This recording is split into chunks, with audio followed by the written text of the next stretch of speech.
안녕하십니까, 박동호 신부입니다. 오늘 여러분하고 나눌 이야기는 10계명 가운데 제 7계명인 도둑질하지 마라는 계명에 대해서입니다.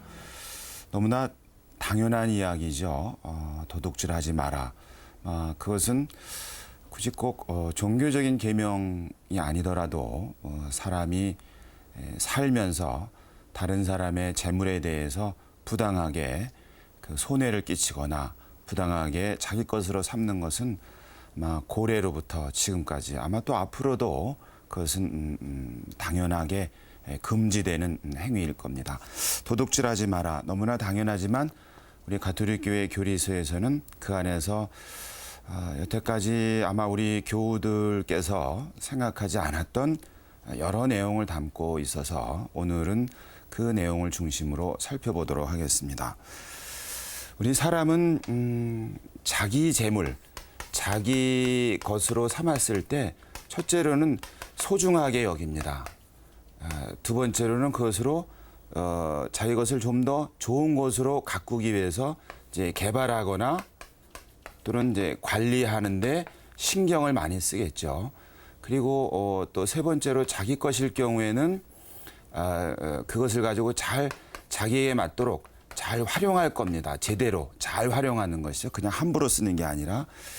그런데 그렇기 때문에 여기서 생기는 이야기가 뭐냐면 우리가 어떤 재화 혹은 재물을 개인이 소유한다. 이것을 사적 소유라고 얘기합니다. 사적으로 소유한다는 얘기겠죠. 그런데 이것을 우리는 가끔 이제 이게 특히 이제 우리와 같은 그 자본주의 사회에서는 이 사적 소유, 개인의 소유를 절대적인 무슨 권리인 것처럼 그렇게 이해를 합니다마는, 그러나 우리의 기대와는 달리 우리 가톨릭 교회 교리서의 제 7계명 이제 도둑질하지 말라는 그 계명, 도둑질하지 마라는 하지 마라. 이 계명에서는 이 사적 소유의 권리가 절대적이지 않다, 그렇게 이야기를 합니다.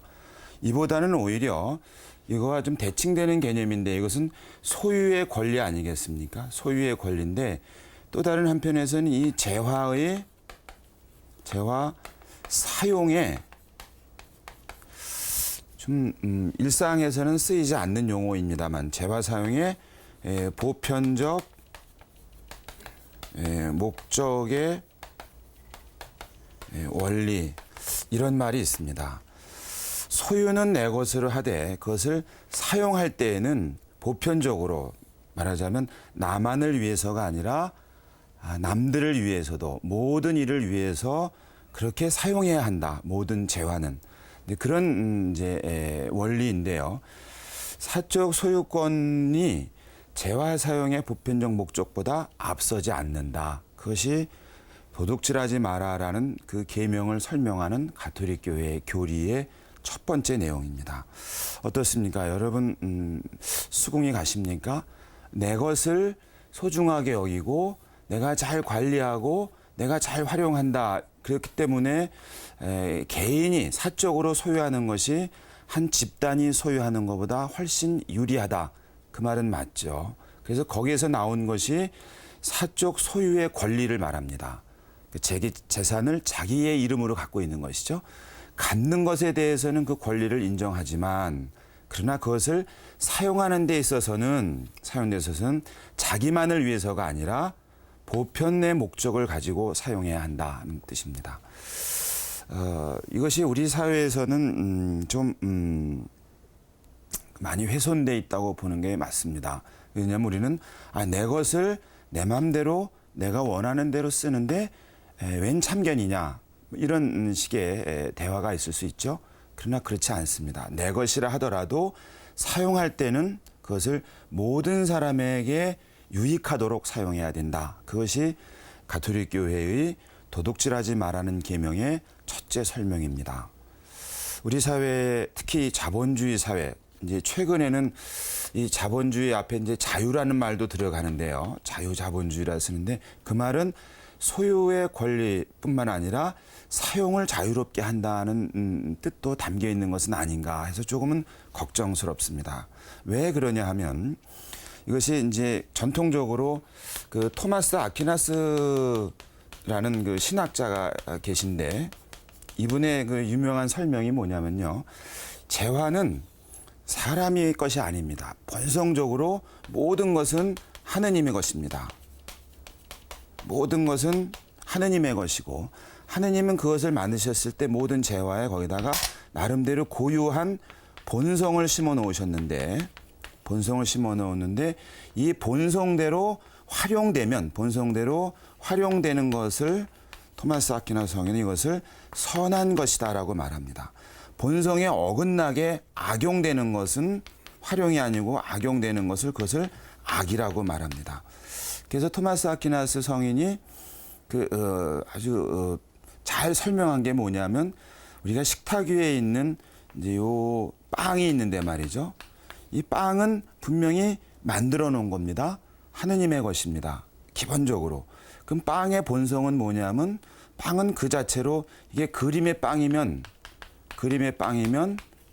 안 된다. 빵은 사람 입에 들어가서 사람에게 생명력, 에너지를 주는 것이 본성입니다. 빵의 본성. 그러니까 빵은 그대로 방치되어 있으면 안 되고 빵은 사람 입에 들어가서 사람에게 에너지를 줄 때 빵의 본성이 충족되었고 그것은 빵의 본성을 충족된 선이다. 이렇게 설명을 해요. 그러니까 토마스 아퀴나스 성인이 이제 그 다른 설명을 이어가면서 뭐라 그러냐면 나한테 여분의 빵이 있습니다.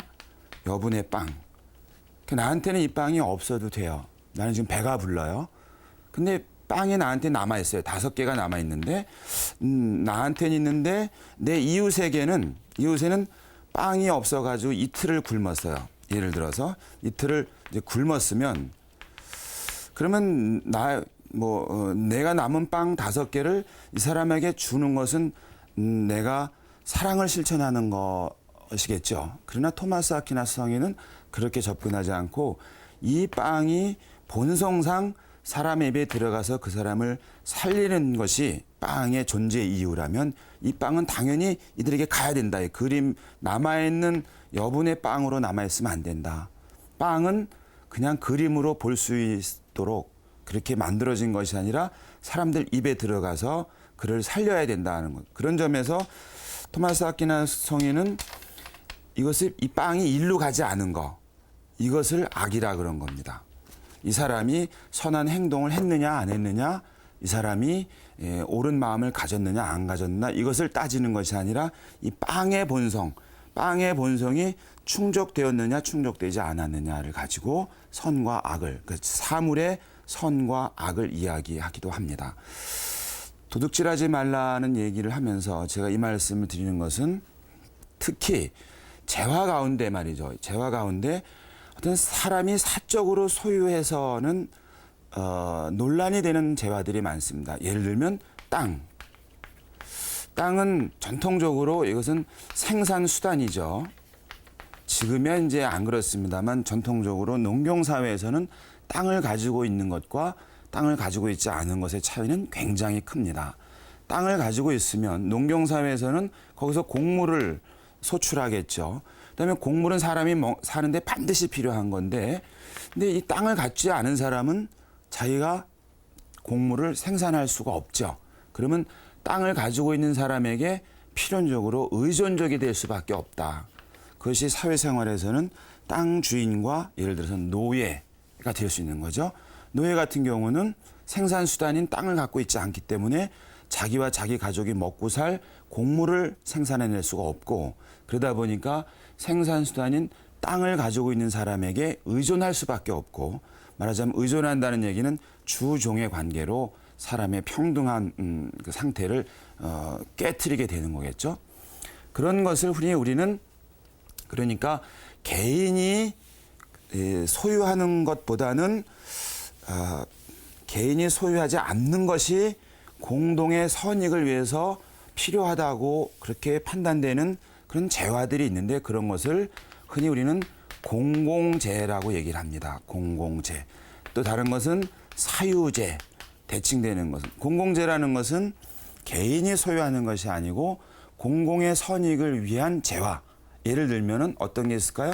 땅 같은 경우도 그렇겠습니다만은 예를 들어서 물을 한 개인이 가지고 있다고 쳐봐요. 근데 물은 사람이 만들어낸 게 아닙니다. 자연이 준 것이죠. 근데 그것을 한 개인이 소유하게 되면 근데 물은 모든 사람이 반드시 필요한 살아가는데 반드시 필요한 재화 아닙니까? 근데 그 물을 한 개인이 다 가지고 있다고 쳐봐요. 그럼 나머지 사람들은 그 개인에게 의존적이 될 수밖에 없다.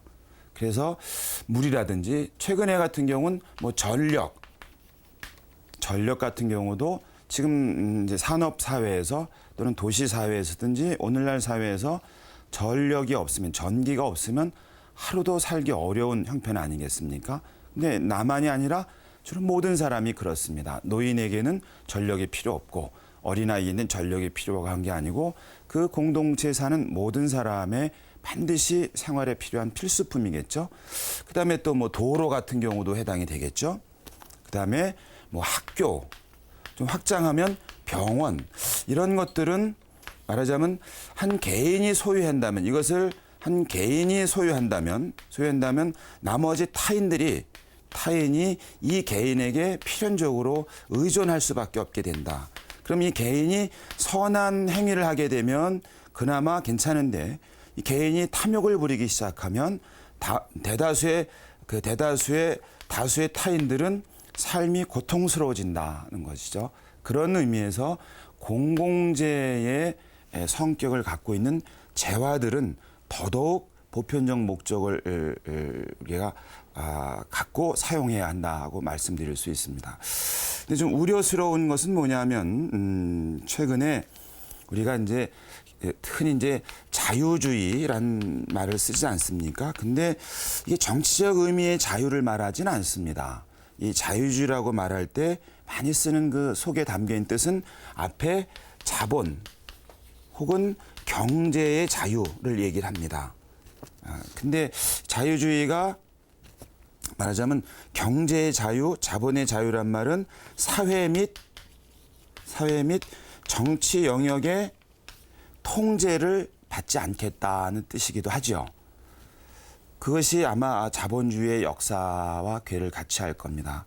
그러다가 다시 이제 신자유주의라는 얘기가 나오죠. 그다음에 최근에 나온 게 이제 그 세계화란 얘기로 나오게 되는데 이게 무슨 뭐 문화의 세계화, 뭐 글로벌라이제이션에서 뭐 이웃사촌, 지구촌 이런 개념이라면 뭐 하나도 이상할 바가 없습니다만 말씀드린 것처럼 자유주의든 신자유주의든 세계화 등 그 앞에 자본 및 경제라는 것이 전제되어 있을 때는 좀 생각을 다시 해봐야 됩니다.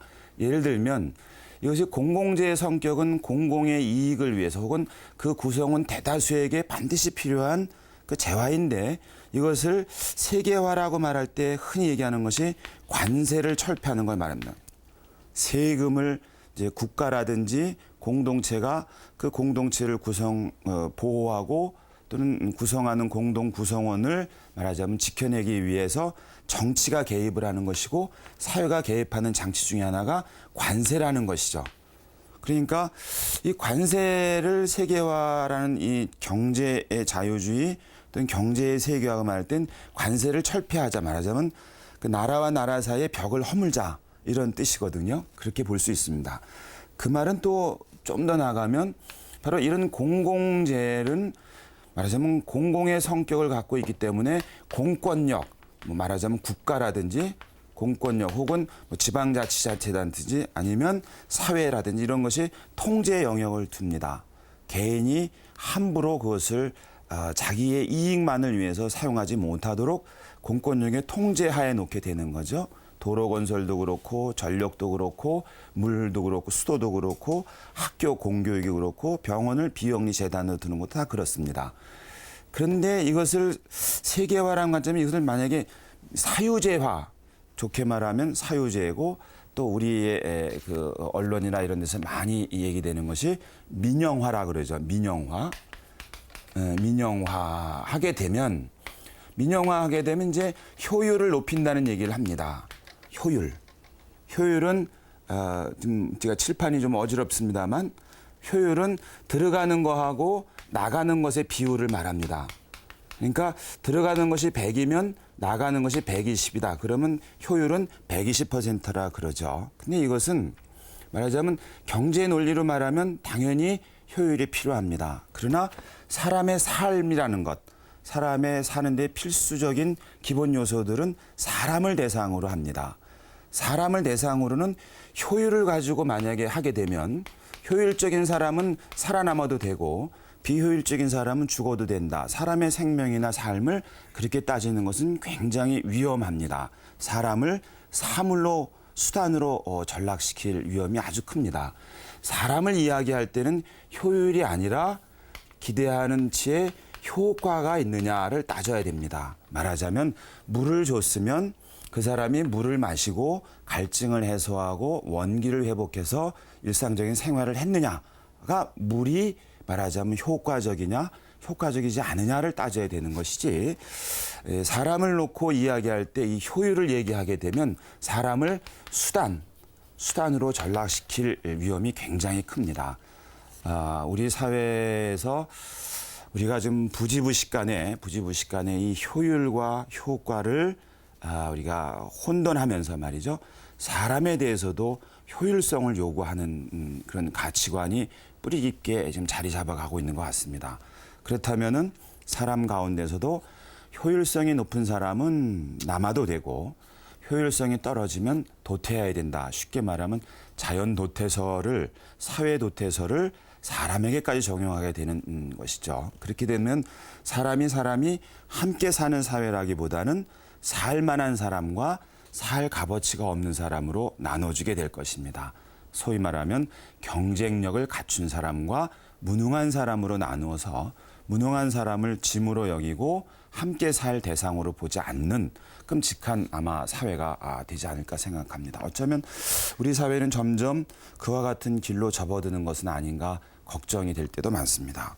어쨌든 이 도둑질하지 말라라는 계명 안에 이와 같은 내용이 담겨 있다. 단순히 슈퍼에 가서 혹은 동네 구멍가게에 가서 뭘 갖다 슬쩍 가져왔다. 그런 차원이 아니라 말하자면 경제에 있어서 우리 오늘날 사회에서 가장 중요한 영역 중에 하나로 꼽히는 경제 영역에 있어서 바로 이와 같은 내용을 말하자면 공공재, 사유재, 그다음에 소유, 그다음에 사용에 관해서 도둑질하지 말라는 계명은 설명하고 있다. 분명히 말하자면 우리 가톨릭 교회 교리에 도둑질하지 말라란 계명은 재화 사용의 보편적 목적 그리고 공공성을 분명하게 가르치고 있다. 우리는 세상에서는 경제 영역에서는 공공성보다는 효율성을 자꾸 얘기를 합니다. 효율적이냐, 효율적이지 않느냐. 그러나 가톨릭 교회 교리는 분명히 공공성, 재화 사용의 보편성 목적을 가르치고 있다. 가지고 있는 것은 개인이 소유하더라도 그것을 자기 마음대로 자기만을 위해서 써서는 안 된다. 그것은 공공선을 위해서, 공동선을 위해서 혹은 남을 위해서도 유익하게 써야 될 의무가 있다. 가톨릭 교회 교리서는 그래서 사적 소유의 권리보다 재화 사용의 보편적 목적의 원리가 우선한다. 이렇게 설명을 합니다. 또 경제 분야를 얘기하면서 우리가 가톨릭 교회 교리서에서 도둑질하지 말라는 계명은 이런 내용도 담고 있습니다. 도둑질하지 말라는 계명에서 혹시 오늘날에는 이제 우리 사회에서 그런 이야기를 잘 안 하는데 말이죠. 듣긴 좀 거북합니다. 이게 사람을 이렇게 보는 것도 좀 그런데 천민 자본주의라는 말을 간혹 가다가 씁니다. 아니면 요 앞에 무자비한 자본주의. 한마디로 표현하면 자본이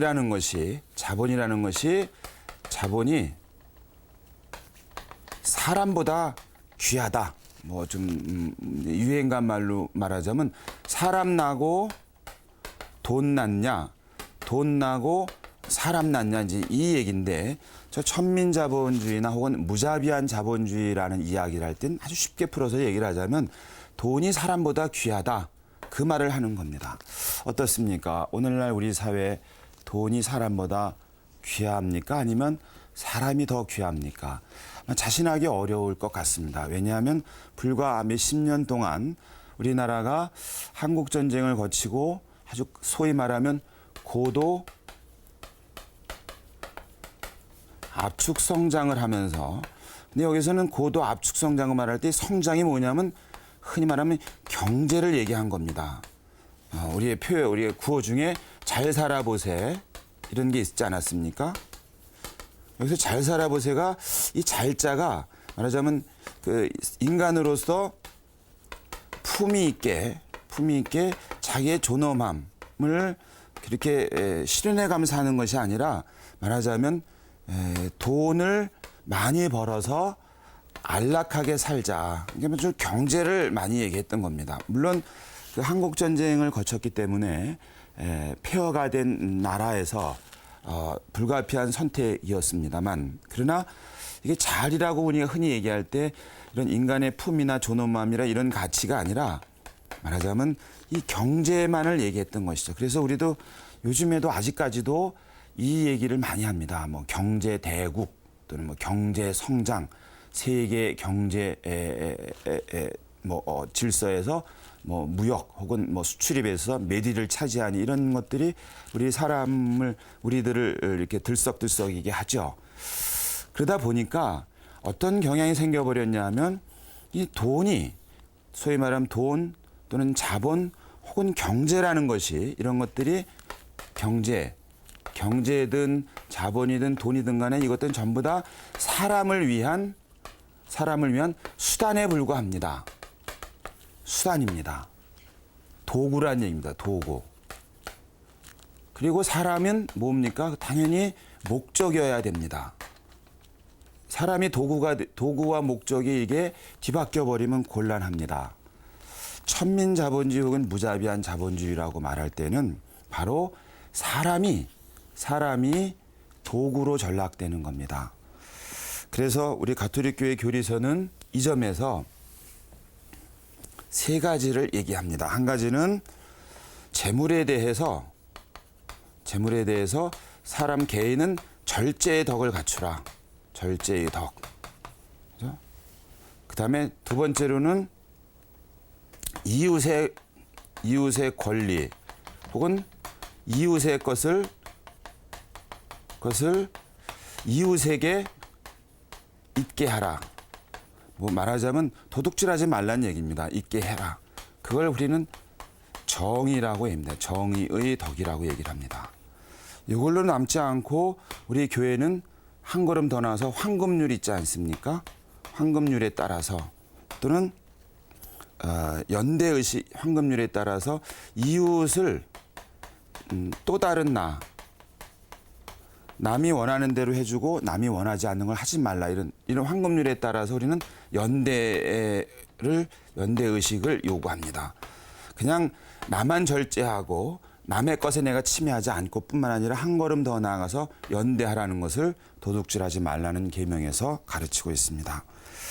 그런데 이제 조금 전에 제가 이제 사람이 자본의 도구 이렇게 돼버리는 것은 옳지가 않다 그랬죠. 오히려 자본이나 경제는 사람의 생활의 도구여야 된다. 이건 맞습니다. 근데 혹시 여러분 이제 이 점에서 생각해 볼 수 있는 게요. 우리가 흔히 노동시장이라는 말을 쓰죠. 너무나 자연스럽게 쓰죠.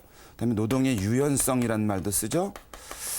우리가 좀 조심스럽게 써봐야 됩니다. 노동시장이라는 것. 노동은 사실은 사람에게서 나오는 거 아닙니까? 사람하고 노동을 구별할 수가 있습니까? 근데 그것을 시장에다 냈다. 시장이라는 것은 당연히 교환 정의가 이루어지는 것이죠. 뭘 주고 사고 돈을 주면 물건을 내가 갖는 거 아니겠습니까?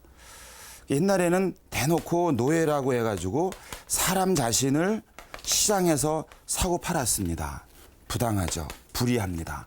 오늘날에도 그러나 이 노동시장이라는 게 그럼 나의 노동력만 제공하는가? 그러니까 사람하고 그 사람에게서 나오는 노동을 구별할 수가 있는가를 생각해 봐야 됩니다. 도둑질하지 말라는 계명은 경제랑 관련해서는 상당히 많은 내용을 담고 있습니다. 그리고 우리 가톨릭 교회 안에서도 이 문제와 관해서는 이런 문제에 관해서는 끊임없이 분명한 입장을 가지고 있습니다. 옳지가 않다. 물론 이것이 불가피한 현상이긴 하지만 그래도 사람을 시장에다 내다 팔고 사고 하는 행위는 부당하고 불의하다. 그것은 인간과 인간의 존엄함을 거스르는 죄이다라고 분명하게 밝히고 있습니다. 다음 시간에 다시 이 7계명 도둑질하지 말라는 계명을 가지고 이야기를 계속 나누겠습니다. 안녕히 계십시오.